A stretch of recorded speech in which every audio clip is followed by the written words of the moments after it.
John,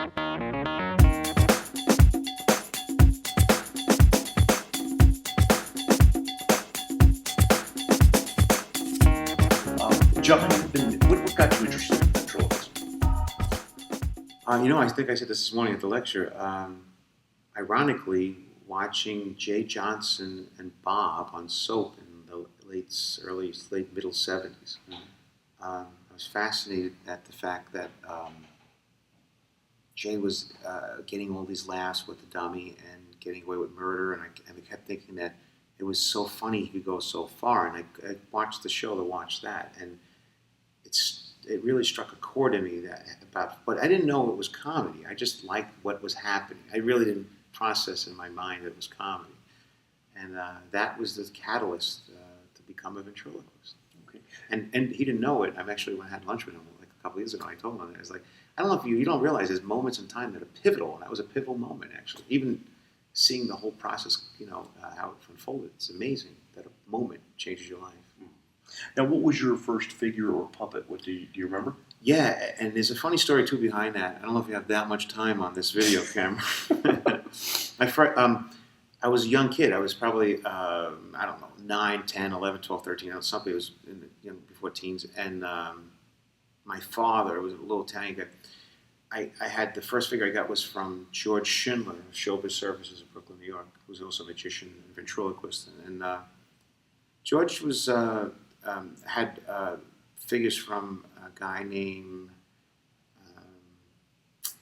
he was in Ohio. I'm forgetting his name. My figure's called the Andy doll, which was a stock puppet from this guy. And who was it? You don't know? You know what it is? From Ohio? Yeah, he passed away many years ago. I'm not a hard figure guy. And I shouldn't be saying that for the if I wasn't so tired, I probably would know because this convention I'm sleeping. But Howie Olson. Okay. Howie.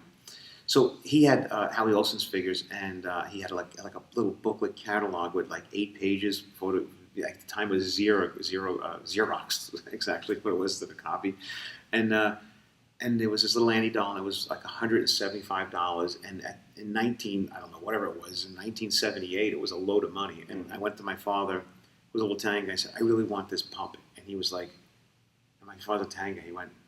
He was like, a puppet? What do you want a puppet for? For a man.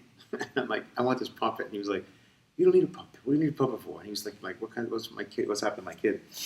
And he didn't think it was serious, but I kept breaking his chops that I wanted this puppet. And finally he said, you really want this puppet? I said, yes. He gave me the money. I went out and bought the puppet. And I called George Schindler almost every other day when I come home from school. When I was doing my homework at 3 o'clock, I'd be on the phone with the old rotaries calling George, saying, George, did it come yet? And he'd say, Mr. Schindler, is it there? And he'd say, John, when it comes, I promise you I will call you. As soon as it comes, I will call you. And every day I would call him. He said, John, I told you when it comes, I'll call you. And it was day after day after day. I was really excited to get this done. And ironically, the best part about it was the day that it comes is the snowstorm of 1977. It's a huge storm. There's like 3.5 to 4 feet of snow on the ground. And George Schindler calls and says, it just got here. I don't know how when the UPS got a truck here, but it's here.